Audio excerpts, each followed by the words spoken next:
À Beyrouth, le 9 novembre, des Libanais affichent une photo du Premier ministre Hariri avec la mention « Hussein Malabsi pas cette fois, ce n'est qu'un passage ». Saad Hariri ne restera pas en France, où le chef du gouvernement libanais est arrivé ce samedi depuis Riyad, Arabie Saoudite, afin de rencontrer Emmanuel Macron et de tenter de désamorcer la crise née de sa démission surprise le 4 novembre. Je me rendrai à Beyrouth dans les jours prochains.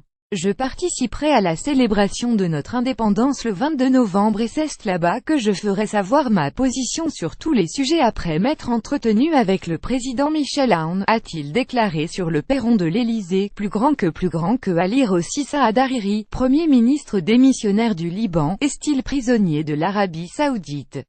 Jacques Chirac logé par la famille Hariri. Ce détour par Paris fait sens dans le parcours de Saad Hariri, 47 ans.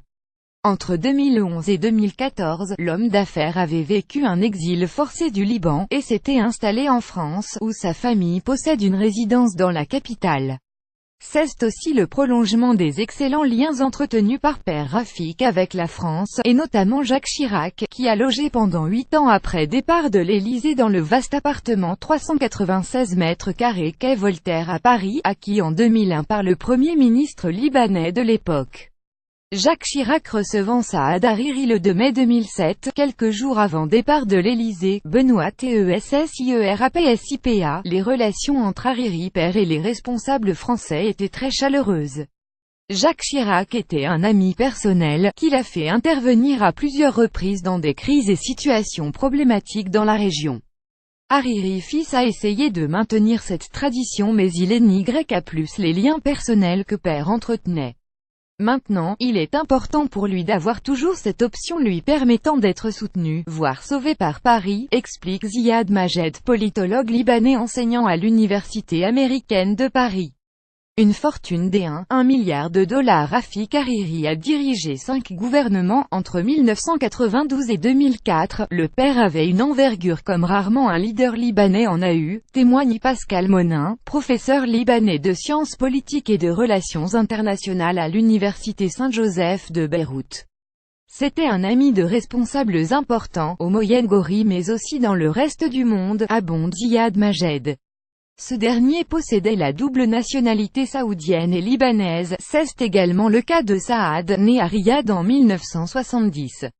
Au temps où Rafik Hariri se concentrait sur le rôle politique au Liban, des années 1990 à Assassinat, le fils avait repris la tête de Saudi OG, l'entreprise de construction saoudienne fondée en 1978 par père. Il en a hérité d'ailleurs une fortune personnelle estimée par Forbes à 1,1 milliard de dollars en 2016, dont plusieurs luxueuses résidences à Paris donc, mais aussi en Suisse et en Arabie Saoudite, à Riyad et Djeddah. N'importe qui devant succéder à Rafik Hariri aurait eu du mal à prendre la suite, à la de Rafik Hariri, tué dans un attentat à la bombe le 14 février 2005. C'est d'abord Baha, fils aîné, qui est propulsé sur le devant de la scène, une semaine durant. Mais l'Arabie Saoudite choisit très vite Saad, bien moins fêtard que son frère, pour prendre le relais de leader sunnite du Liban que tenait père Saad Hariri, le 14 février 2011, lors d'une cérémonie en hommage à père Rafik. KOKACHINNOUVELLESIP. Ziad Majed se rappelle qu'il a dû découvrir ce que veut dire la politique libanaise, dans un contexte tragique, la d'un père. N'importe qui devant succéder à Rafik Hariri aurait eu du mal à prendre la suite d'une telle personnalité. Le parachutage de Saad Hariri en tant que nouveau leader sunnite avait été difficile. Les premiers pas étaient hésitants pour preuve, ce n'est pas lui qui avait repris le poste de Premier ministre, mais un proche de la famille, explique Pascal Monin. Leader sunnite contrarié dans la foulée de la de Rafik Hariri, en 2005, le Liban se déchire au cours de la révolution du Cèdre entre partisans et opposants à l'influence syrienne, dans un pays où l'appartenance confessionnelle articule la vie politique. Saad Hariri, musulman sunnite, devient alors la figure principale du courant adversaire de l'hégémonie syrienne. Par manque d'expérience, il doit laisser la place de chef de l'exécutif à l'ami d'enfance de père Fouad Signora, chargé de former un nouveau gouvernement à l'été 2005. Mais il a quand même su diriger Caen à 2 victoires électorales en 2005 et 2009, dans un contexte très chargé de pression sécuritaire et de menaces du régime syrien, souligne Ziad Majed. Exil puis retour puis démission forcée, car il deviendra finalement Premier ministre 4 ans plus tard. C'était une grande victoire politique, mais la formation du gouvernement a pris des mois. Il a dû aller à Damas, ce qui a été critiqué par une partie de Caen, afin de négocier avec les Iraniens et le Hezbollah pour monter un gouvernement, précise le politologue libanais.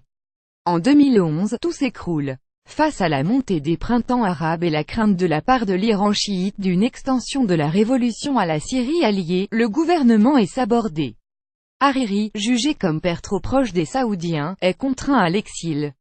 Il rentre au pays en héros national 3 ans plus tard, à l'été 2014. Le siège de président réservé par la Constitution à un chrétien maronite est vacant et Daesh menace le Liban. Heavy fireworks now in Beirut probably linked to @Hariri come back.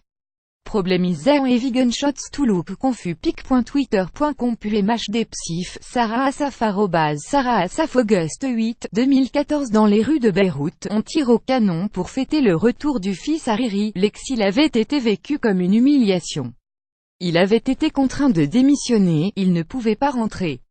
Son retour pour ses soutiens montrait qu'il y avait toujours une voix sunnite modérée face à la montée de Daesh et la situation en Syrie, décrit Ziad Majed.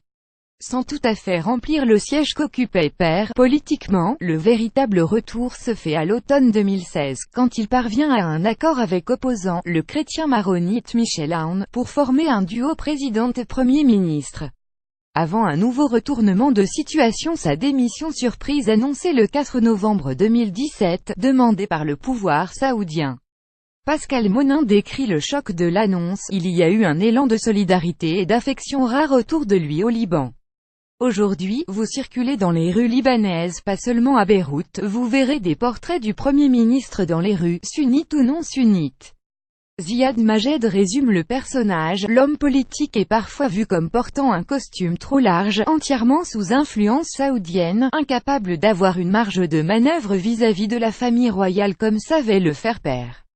Ceux qui le soutiennent au Liban voient en lui un homme modéré capable de gagner des élections mais aussi de faire des compromis avec les autres communautés.